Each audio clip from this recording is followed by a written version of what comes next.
Brethren, Hi what's Remy, up, how you fam? doing? I'm all right, fam. Can you hear me? Yeah, I can hear you well. Can you hear Oh, me? we're great now. I hear you loud and clear, man. It's good. It's good to finally be in this chat with you, fam.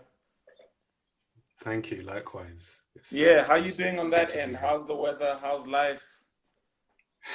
It's sunny today, Yeah. It's good. Um, Life is complicated as it is for I think many people, but Mm-hmm. we move, take it day by day, And for That way. yourself?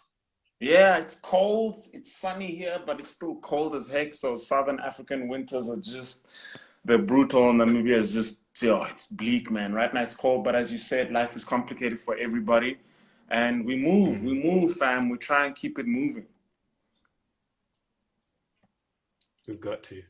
Yeah, we got to. There's no other way. You're in Leeds right now, eh? Yeah, yeah, in West Yorkshire. Yeah. Yeah, fam. What's going on down in Leeds, bro? Like you guys haven't done much since Lucas Radebe. What's going on there, fam?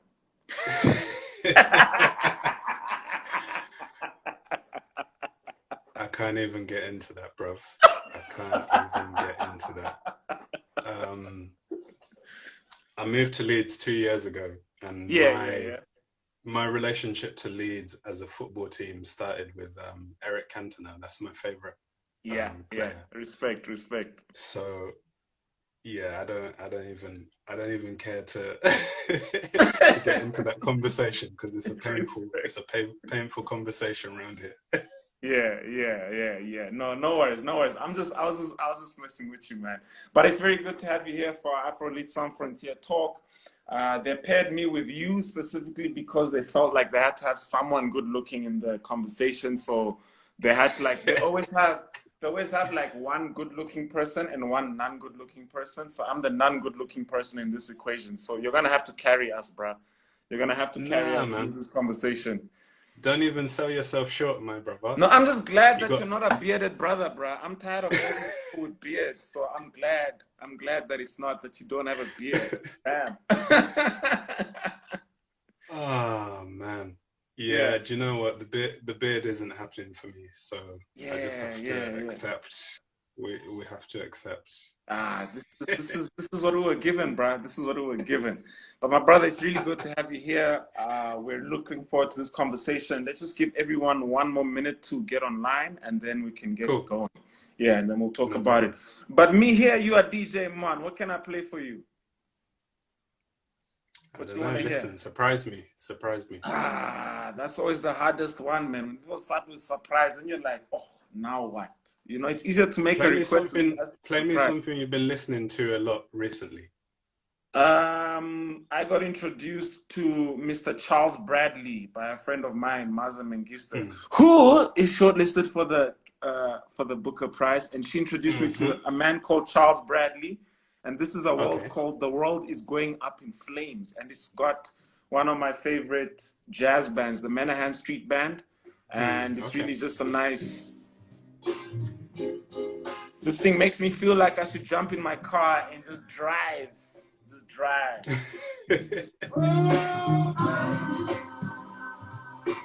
mm. I like that.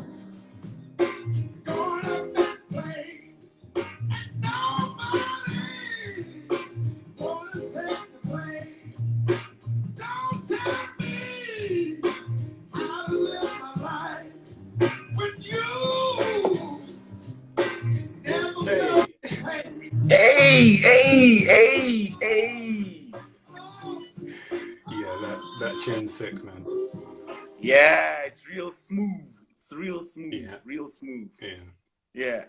All right, so I think we're just gonna dive into it because we only got like a limited amount of time to get into this, and we're dealing with poetry, which is like the stuff, the very words of creation, man. Those are powers, cosmic powers that one does not wield without great responsibility. So I'm gonna ask you off the bat to just start off with a small reading, and then we're gonna get into that. Is that fine with you, my Yeah. brother? Yeah, for Yeah, sure. yeah, I can do that. I'm gonna read the title poem from my collection, Kumukanda, Mm-hmm. um, just because it's a poem that I've been coming back to recently. Yeah, It yeah. goes like this. Kumukanda. Since I haven't danced among my fellow initiates, following a looped procession from woods at the edge of a village, Tata's people would think me unfinished, a child who never sloughed off the childish estate to cross the river boys of our tribe must cross in order to die and come back grown. I was raised in a strange land by small increments. When I bathed my mother the days she was too weak, when Auntie broke the news and I chose a yellow suit and white shoes to dress my mother's body, at the graveside when the man I almost grew to call Dad, though we both needed a hug, shook my hand. If my alternate self who never left could see me, what would he make of these literary pretensions? This need to speak with a tongue that isn't mine.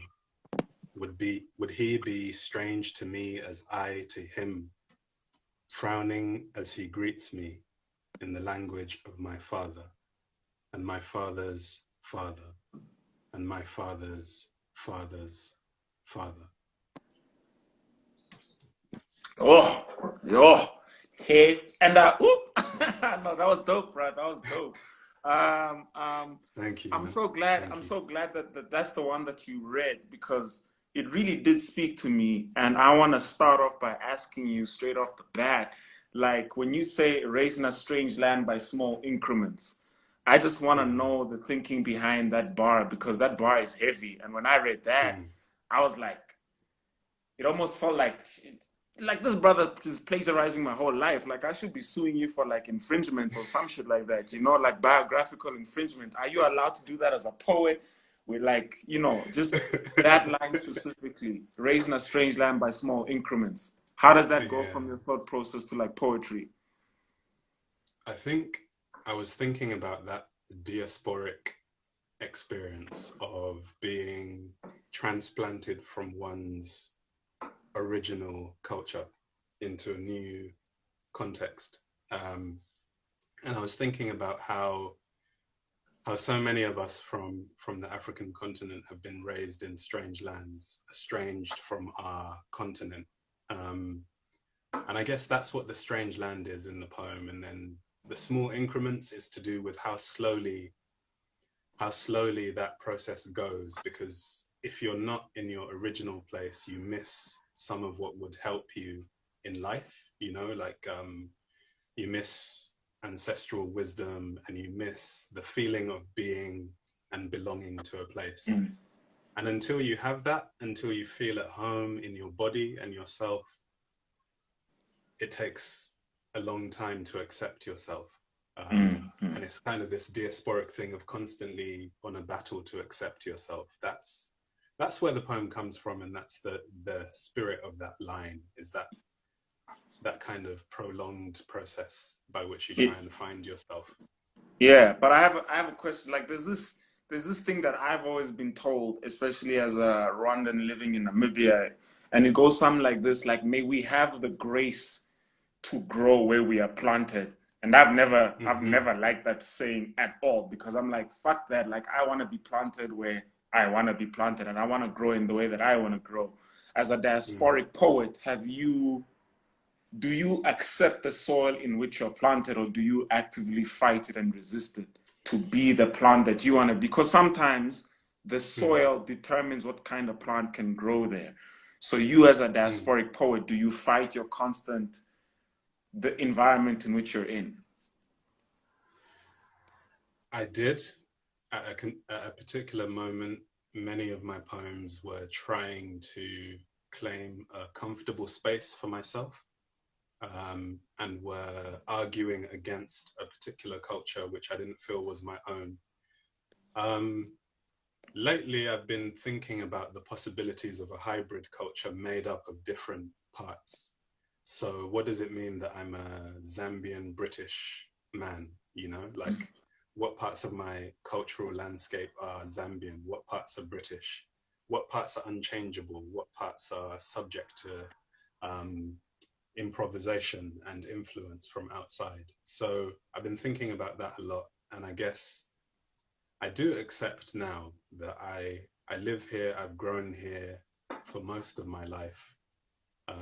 I use this language, and so I have to accept the baggage that comes with that, plus also the possibility, the new possibilities that wouldn't have been open to me had I stayed where I was planted, if we want to return Yeah, to the yeah, metaphor. yeah, yeah. No, I've always liked that, you don't accept just like this is what you are, like being one dimensional. I think you always have to be able to draw on like the various aspects of your being and trying to make yourself a new plant per se, if that makes sense.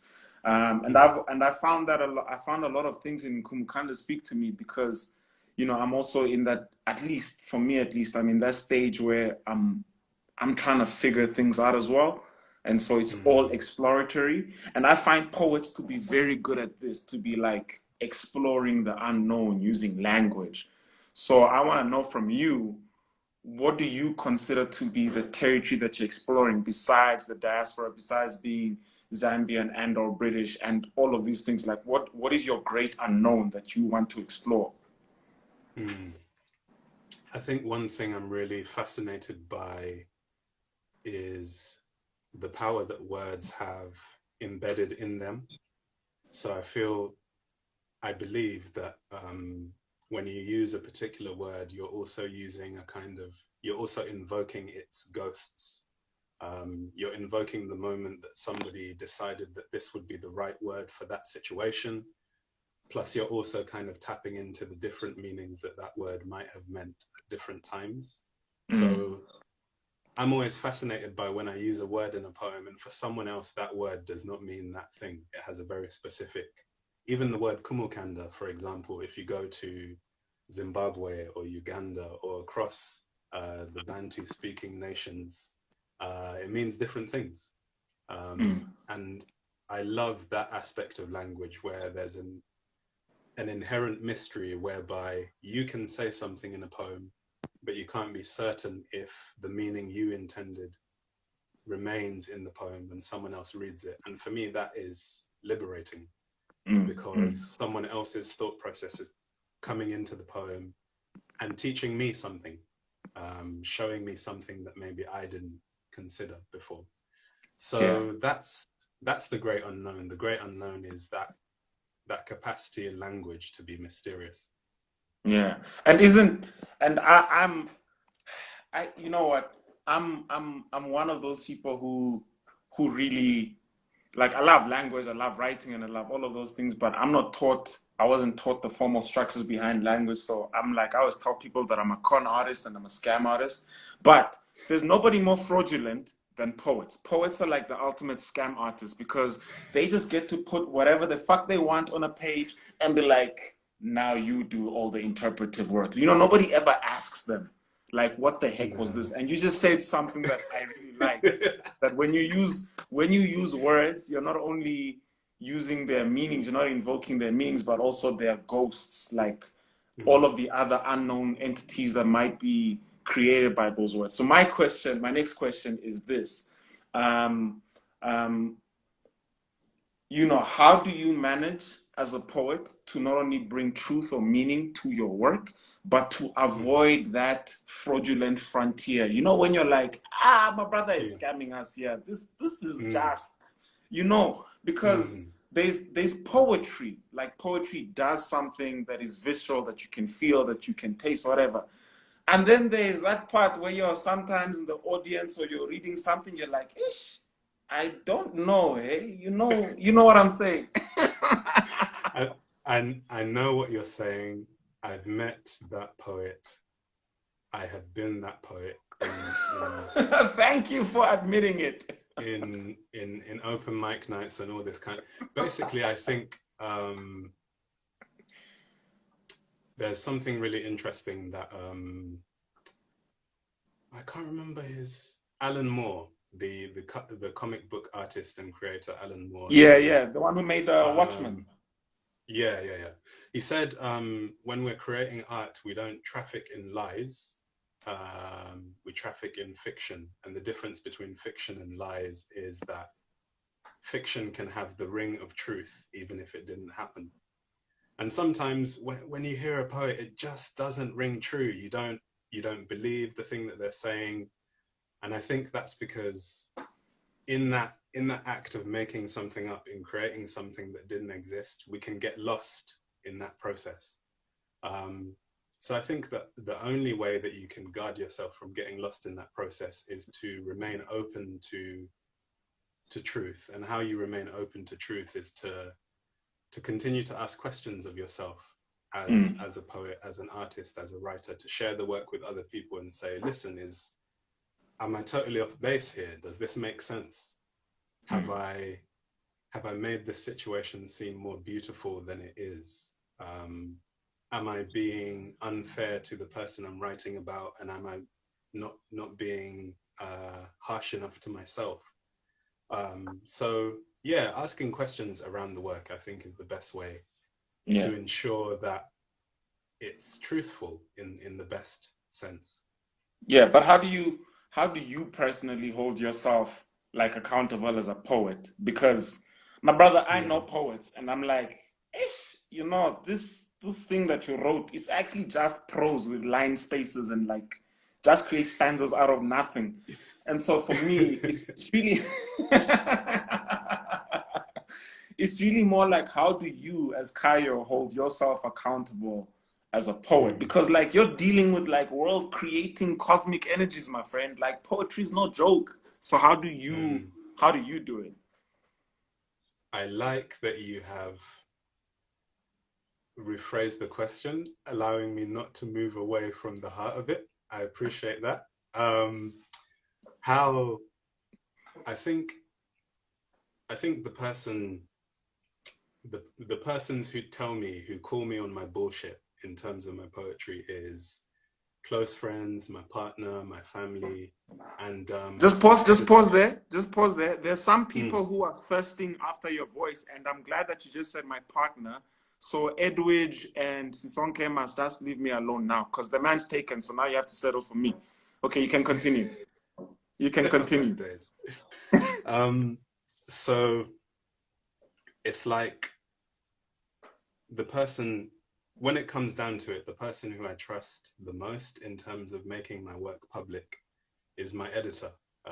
She's called Parissa Ebrahimi, and she would just tell me, she's just like, what, this is great and everything, but you just like tried to make it beautiful when it's not, or you haven't gone into enough detail, you've been complacent. And you need that person who's going to say to you, yeah, this is, some people might be impressed by this, but go further. Because it's in that going further that you uncover truths, because truths are not always comfortable. When you go further, sometimes you are surprised, sometimes you're fearful, sometimes you find something that you didn't want to admit.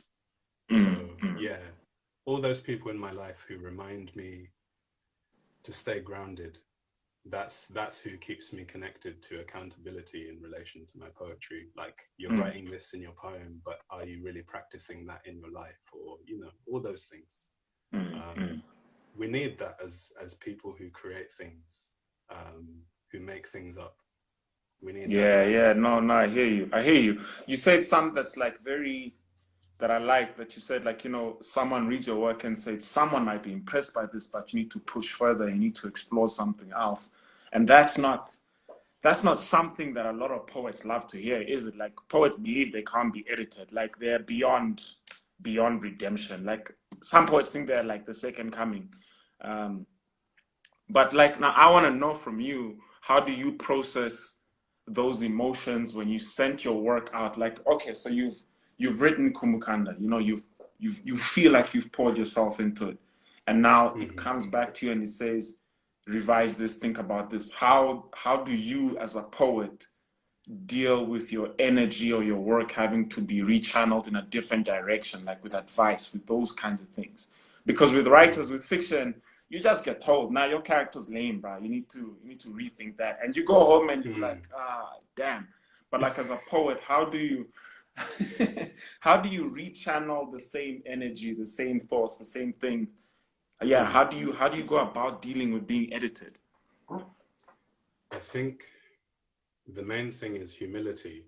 I think you mentioned a thing which can be true, is that there's a thing about poetry where people become very precious about their work because the process of making poetry can be very isolating. And I think in that solitude, sometimes we become very confident in our own perspective. Yeah. And remaining open to other perspectives, I think, especially if we're going to publish work, is crucial, because a book is for its reader. I mean, it's cool to have been the person to write the book, but often when the book is in the marketplace, the person who wrote the book is thinking about the work inside the book as old work. They don't have that primary experience of it in the same way that they used to. But for a reader, that primary experience can happen all the time because there are so many potential readers for your work. So I think I remain open to being edited by just realizing that that process is in service of the reader and in service of the poems. And if I want to do the poems justice and show respect for the reader, then I have to be open to that tussle of the editorial process. Because if I'm so confident that my version of the poem is the version of the poem, then I'm closing down the possibility of someone coming and reading the poem and injecting it with a life that I didn't realize it had, which is what readers can do so often. So yeah, I think it's just staying humble in the process and trying to remember why I do this thing and why I make my work public is to communicate with people. And if I just one-sidedly communicate, how meaningful is that? Yeah. Word. Respect. That's you're a real one, bro. You're a real one, my G. A real one. So now we're gonna take some questions from the audience. But the most important question of the day is what we call the Evaristo Inquiry. So I'm not sure whether you know, but Bernardine Evaristo said she has sex 8 times a day. And so we want to know from you, the poet, bruh, like in order to fuel your creative fires and whatnot, how many rounds are you putting in a day? 8 times, that's wild. Who has energy for that? Nah, do you know what? I don't think there are that many Avengers films, man. 8. Yo. Do you know, I feel like for me, the right answer to this question is as many or as few times as is mutually agreeable and and good, you know, like it varies. I don't know, like with anything. I can't say, but but 8 though, that's listen. Oh gosh, yeah, that was like wow. That's the only reason why people showed up, right? Like they want to know the Evaristo Inquiry. We have to ask everybody that question. But now taking some from the audience, James wants to know, what did winning that Dylan Thomas prize mean to you apart from the mad cash? I think he wants to send you his Western Union banking details. I think it was crazy because we went to, my partner and I, we went to the ceremony. My partner and I, thank you. We went to the ceremony and we were sat there, and like, for me, I was convinced that Carmen Mercado would win because her book is fire, and she was in the midst of like a 7-month world tour of like touring here, touring there. I was like, it's like a natural win. Like the book is great, you know. So it was really surprising. And what it meant to me in that moment was that I should that I should think about the process of publication and everything else, not necessarily as the process which validates my work as good. Because winning the prize didn't mean that I thought I was good. I still thought Carmen should have won the thing. I mean, like, I'm happy that I won, but like, I was still like momentarily bemused and like, what are they? Okay, fine. Okay. You're gonna, oh, cool. So I feel like, what it taught me is to have that confidence in my work before the prizes come, when the work is being rejected, because really and truly leading up to that moment, my work had been rejected by all sorts of like avenues, festivals, poetry magazines, and that part of the process is not seen by everybody. Yeah, But yeah, it's a part of most people's process. I didn't sit and write Kumukanda and then boom, it was out in the world. So the thing that it taught me is to stay with it. Like even when other people are saying to me that something doesn't work, if I have some belief in the work and just keep going, something could happen with it. It doesn't always manifest as a literary prize, but there is like a primary prize is to have achieved something against what felt like insurmountable odds in the past. And that's the thing I would say, like, back yourself. Back yourself before those outward manifestations of value manifest.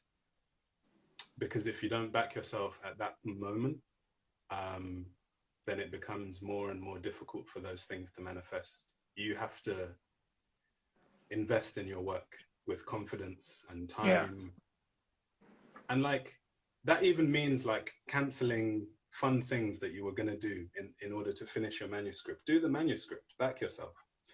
So that's the thing that I learned, like, stop standing in my own way.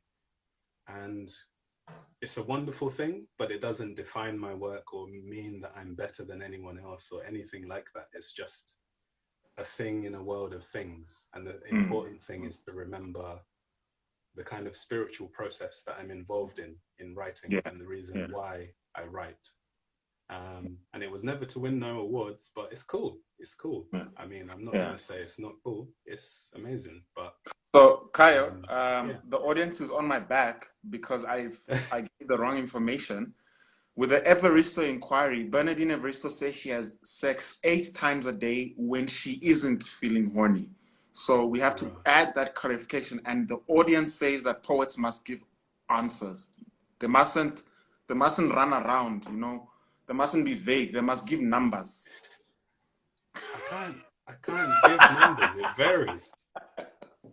To be honest and true, it varies. Like We'll settle for a I range. nah, I'm a person of I'm a person of differing temperaments, and it's a, like, as I say, it's a mutual enterprise, isn't it? Yeah. So you have you Mutual have to you enterprise. have to you have to meet in the middle somehow, and like whatever that middle meeting point is with your partner or partners, that is the ideal number for you. But like, yeah, there is no typical. I couldn't put it down to a number in that way. Like that's not how Yeah. my physiology works. But boy, listen. Just saying a minimum of 8. That's Bam! listen. That The whole literary establishment is shook. We're like 8. We're all sitting in our like studies typing and we're like, fuck, 8. yeah. 8? Damn. That's Yeah. I'm yeah. Yeah. That is So there's another question that's something from to think about. It really yeah, is. yeah, yeah. There's another question from brother Leye. Leye wants to know, do your locks work like antennae, picking up poems fully formed? I wish, my brother. I wish that the locks are a new addition. Like I Yeah. locked up in January of this year, so it remains to be seen their like supernatural capabilities. But one thing that I've been appreciating is like I don't know, it enters me into a community of fellow lock wearers, which is a similar thing when I had like a big afro. There was Afronauts where we would just hail each other and we would be understanding each other. So yeah, the community that I'm part of as a consequence is really cool. Like people will call to me out of windows and say, "Hey Ras, what's happening?" Like, and I'm like, I'm not, you know, a Rastafarian per se, but like, I'll take I it. appreciate the love nonetheless. I'll take it. I'll take it. So yeah, that's been the coolest thing. And I think poetry is bound to come out of that process because I'm entering into a community I wasn't part of before. So yeah, who knows what poems will come from that. Yeah. And then the next most popular question is cocaine or poetry? Who has the best lines, cocaine or poetry? Poetry, innit? Poetry, because I have never taken cocaine for one thing, but like my understanding is that it's short-lived, and like there are lines of poetry by people whose names we don't know, but the poetry lives. Okay, but Pablo Escobar got some mad cocaine bars though.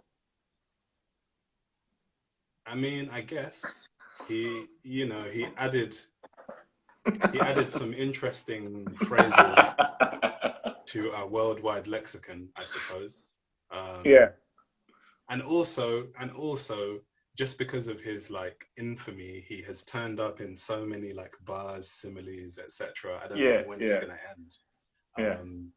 The day that we stop hearing like Pablo Escobar as a way of talking about one's amassing of wealth as a like MC or whatever, that will be an interesting day. Yeah, but maybe it's soon because Pablo was a long time ago. So maybe the newer rappers have new, you know, touchstones in terms of largesse or whatever. Yeah. So Chike, my brother Chike Frankie Edozien wants to know two things: rosé or prosecco, and he wants to hear more about your partner. Rosé. I don't feel prosecco, you know. Prosecco is no. It's not my favorite. This is gonna sound wild. I don't even like rosé either. I don't like wine in general, but there's there's a brand of champagne called Gaston Chique. I like that, which is like some kind of crazy bougie thing to have, but basically. Oh no, you're a Dylan Thomas Prize winner now. You're allowed to have bougie shit. No, what's crazy though is the first time I had that wine, the first and only time I had that champagne was because the place that we stayed the day after we got married, they gave us a bottle of this champagne. And I enjoyed it and became really like smashed and started like chatting craziness. So that was a good sign. So I've been waiting for the right opportunity to reacquaint myself with that particular beverage. But no, at a push rosé, the right rosé is better for me than prosecco. That's obviously that's going to divide people. Some people love prosecco, but it's not for me. It's not for me. My partner is uncomfortable with my saying too much about her, but she's a writer, fiercely intelligent. She tries to be good, and as a consequence, she makes me better as a person, or makes me want to be better. She's inspirational that way. That's probably all she'd be comfortable for me to say, but it's kind of a lot for those like in the comments who know her. I think pretty accurate. And hopefully she'll forgive me for disclosing information. But what can you say? That's dope. And we have Natasha Omokodian Kalula Banda, who is streaming all the way from Lusaka, and she's saying, you're going to make her cry. You make her so proud. So yay Zambia. Go Zambia. Of course. I Yeah, yeah. appreciate fellow And yeah, countrywoman. yeah. And Sisoke Msimang is also shopping for a new husband. She wants to know how often you edit your work and whether you're open to editing your work where she is. Hmm. I think the openness to editing it's like a long process. Especially in poetry, it takes me a while to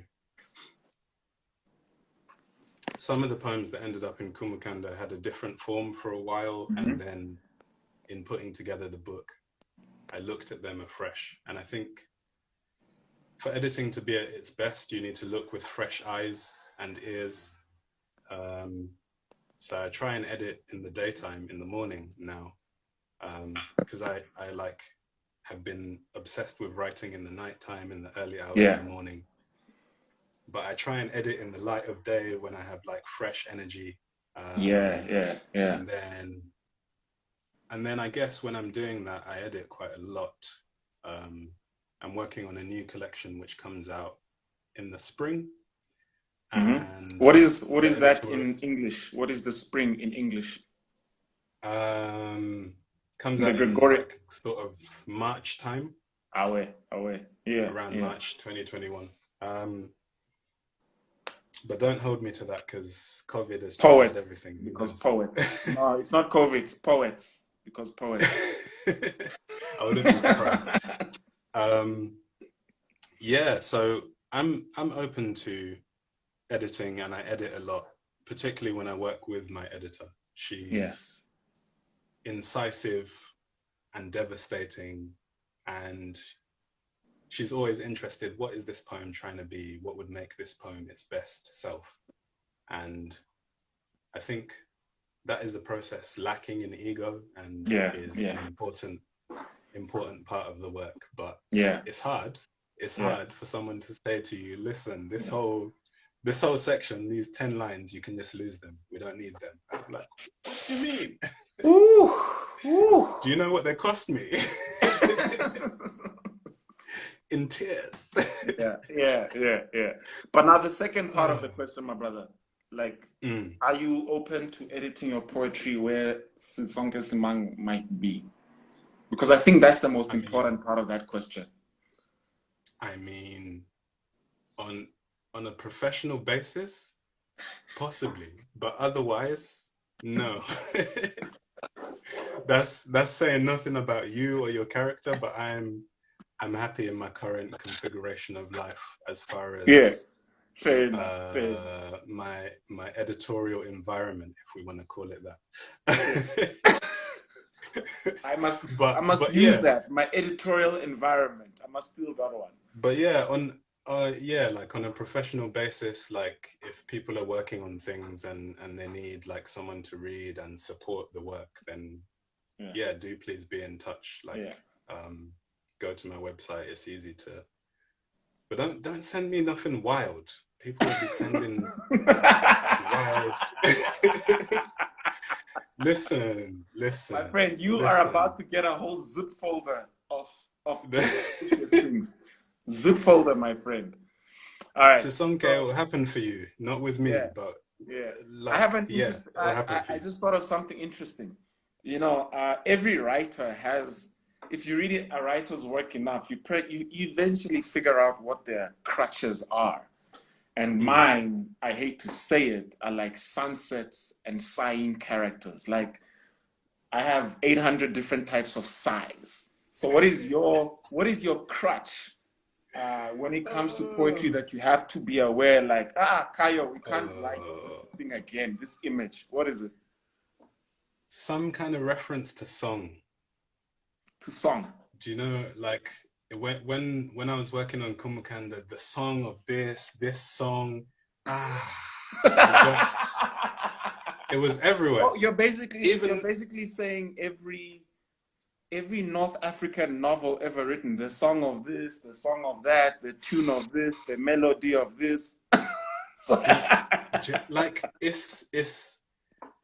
it's beautiful, and that's why we come back to it. But we have to find another way. Like for example, another phrase. I've not used it myself, but like the music of rain. Like somehow talking about raindrops on the tin roof, like such and such. No. Yo, fam, Let's you just cancelled every novel coming out of Lagos for the next 5 years, fam. No, it's not. Like, what's It's not going on? cancelled. Like, why are you hating on my Nigerian brothers? The music of It's rain, not fam. cancelled. You know how many? It's just rescheduled. It's just rescheduled. Nah, do you know what? Those phrases, there's always another way to rephrase it, which is refreshing or interesting or surprising. Yeah. It can be the literal same meaning, but just by rephrasing it somehow else. Yeah. You know, that's a kind of game you can play with yourself, a challenge. I mean, I'm not saying that I've succeeded, but you know, I'm gonna try not to have sung too much in the next book. But fair enough. To be fair, I've also put like a moratorium on sighing characters, and I don't think in any of my writings, in my new writings, since I've become aware of this, the sun has not set anyway. Okay, that's a good. That's a step in the right direction. You know? All right. So there's another question. Let me read this again carefully so I can phrase it correctly. On your way to becoming a great literary figure, what is the name of the TED Talk you give that sells out everything? You know, like danger of a single story. So what is the name of your TED Talk?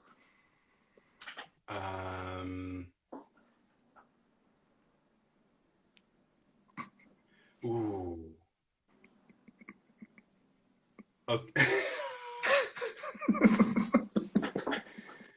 Jollof rice is overrated. Discuss.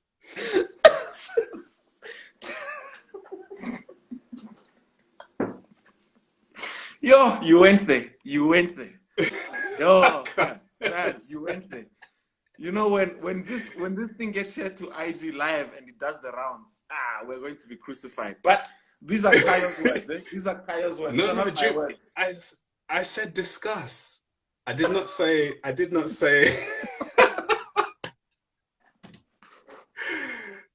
Discuss. It's a matter for discussion. Oh gosh, yo, fam, you want all of West Africa on your back. I don't wish to say yes or no, or I don't know, you know. We give so much discourse. Maybe you know, let me not say anymore. Let me just leave it to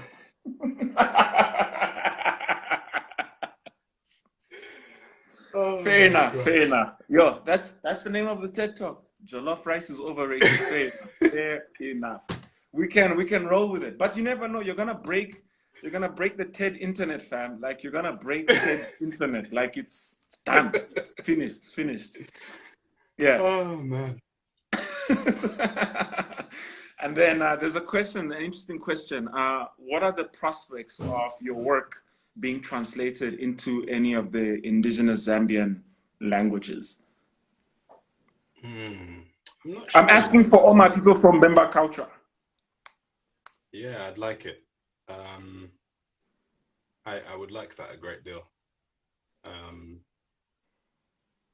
Yeah, I don't know, but I would love to have it in Luvale or Bemba or Nyanja. I never really spoke like that, but that would be cool too. Those are kind of the languages I have the most connection to. It would mean a lot to me if, because I don't think I could translate it. In fact, I definitely know I couldn't. But if somebody felt in themselves the spirit to do that, that would be really moving. Yeah. Just at your fam, these comments are going wild, fam. Like people are still mad about your jollof. So I need to save you from the jollof comments, né? So if you're going to have a TED Talk called Jollof is Overrated, immediately, if I was after you to make sure that we both get the hit so that we both go down, yeah, in infamy, my TED Talk could be South Africa is not even a country.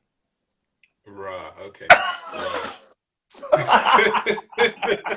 What is man doing?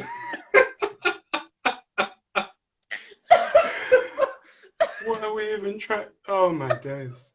Ah, listen. Yeah, fam, No, we're going down together. We're going down together. this is the thing about the titles that people are missing. Like, you have to make it a clickbait title. It's not necessarily, Yeah, you know, yeah, people yeah, will yeah. people will engage. They will Yeah. watch your video about SA if you call it that. Similarly, if I called my TED talk like that, then it would have the most not necessarily positive engagement, but still. Yeah, yeah. No, we're after clickbait. Now we're trying people to like stream our talks. But South Africans, we love you, fam. We love you. Jollof. I love my Of jollof rice. course. Ghanaian jollof, Nigerian jollof, even the Rwandan fake jollof we have. I support all jollofs. No, So, we're jollof just bangs. I'm not even gonna lie to you. It's, yeah. you know, an exceptional thing can be overrated. That's like, Yeah, yeah, yeah. Nah, we love. But I love all the Jollofs. I love all the South Africans. We love everybody. We love everybody. So, send us questions, guys. Send us questions. Kayo, like I've steadily watched like your star rise and fall in this IG live. I've never seen someone simultaneously like explode and implode. Like it all started out so well with everyone like loving your voice, like who is this man? Oh my god, the dreadlocks.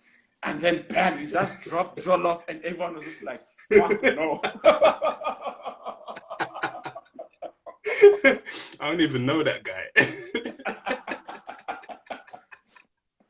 I used to like his work, but he started moving mad and saying craziness about Jollof, and I don't even. Fam, that's I don't like the even one mess with him comment. like that. Like as soon as you drop that, like the whole it's, wow, you just like literally polarized our audience. Oh boy. Yeah, but it's lovely. Listen. It's lovely. Like I mean, that's why we have Afrolit. That's why this is the only place you can have conversations like this, man, because they're not gonna ask you this shit at like the Hay Festival. So No. this is the space. Yeah, I have another question. Like you do a lot of things. Like what are like especially I'm interested in like in your DJing. Like how do the other art forms that you're engaged in fuel and feed your poetry? That's a really good question. Lately, I think it's more and more that these art forms help me create a shape around my poetry where I think about it as an art form among a range of art forms. So I guess the DJ conceptualizes music through a set, through the way one song talks to another song. Similarly, the poet putting together a collection thinks about the way one poem talks to another poem. And if you put the two poems together that don't work, or if you put two poems that are too much the same, it's like playing two tracks by the same artist or three tracks by the same artist. You need that variety, and you need the thing to have a shape. So that's what I've learned from DJing. And then in terms of the other things that I do, I think poetry is a space where it's possible to be as full of version of myself as it's possible to be in writing. So obviously not everything is gonna be in there, but in poetry I can talk about family memory and music and philosophy, and all of these different interests that I have can be brought into one space. And that's the thing about the poem that I really enjoy. Like the space of the poem is a kind of uncharted magical space where you can do lots of different things. And the thing you were saying earlier about poets having license to do all kinds of crazy shit, and then people don't pull them up on it, they don't question it. I think that allows for so much freedom between art forms within poetry. Like there are poetry collections with illustrations, poetry films, poetry with music, and I want to explore those possibilities more in the fullness of time. Yeah, respect. And what what song, what piece of art do you find the most nurturing, or like the one that feeds your art now? Like, what is the other art form that right now you're like, this is the shit that's like the fuel to the fire? Photography. Yeah. For real? Not my own photographs so much, because that's a real work in progress. But when I see a photograph that solidifies to me that photography is an art form, it's really moving. When somebody has done something with the composition that makes you look at the world again, that's everything I aspire to do in a poem. So yeah, probably photography. Nice. What type? Do you have any specific like taste for photography? Is it portraiture? Is it macabre? Is it street? Is it landscape? I like landscapes. I like portraits, and I also like street scenes. Yeah. In cities, particularly, like very populous cities. I like those kind of street scenes. Particularly those images where one person is posing, another person doesn't know they're being photographed, or is pretending they don't know, or like there's some people talking totally oblivious to the photographer. Yeah, All of these, I like those kind of images where more than one thing is happening. Yeah, no, that's dope. Just to bring this again full circle.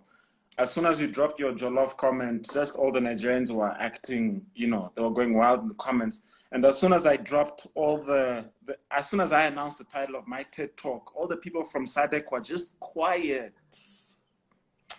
That's all I'm going to say. But we're about to wrap it up. So who's got a last question for Mr. Kayo? Let's see if there's a last comment. My brother, I want to play you this song from Zambia that I was introduced to by a friend from Zambia, Natasha. I want to drop this for you. And this is like Zambian heat. This is by Sampa the Great. Have you heard of her? Oh! Woo!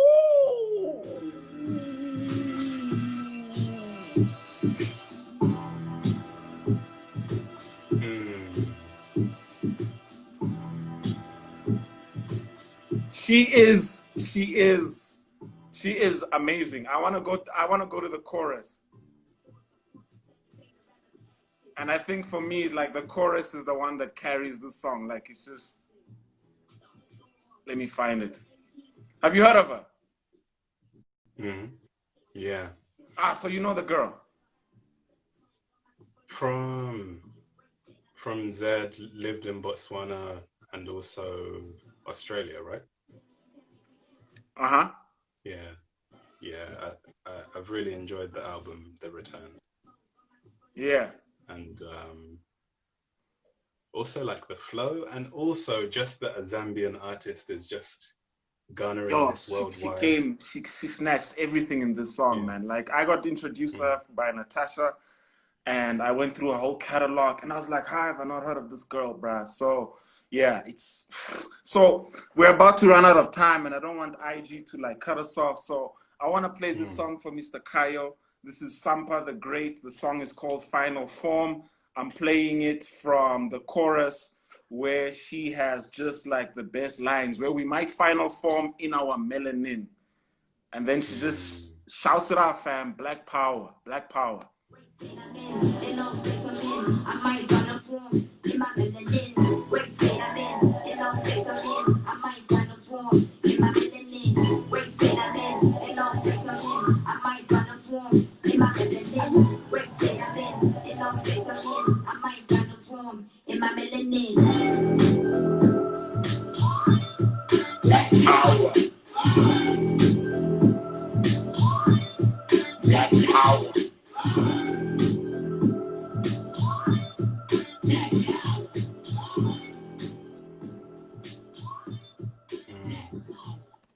Yo, Kayo, it was great to have you online, man. It was great. Thanks for making the time. I appreciate you.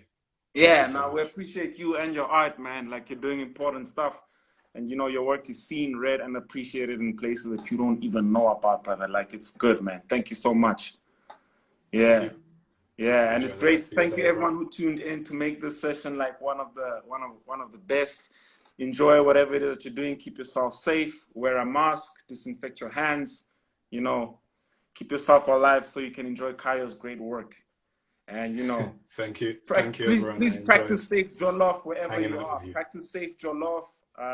You know, try and put in those Evaristo numbers. Yeah.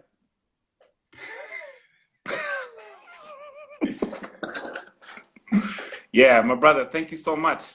All right, so I'm gonna exit. I'm gonna save this video to IG, and you can watch this wherever. Peace, love, and happiness, man. Yes. Sure. Bye. Last name Timo, first name Keith. Somebody in the room,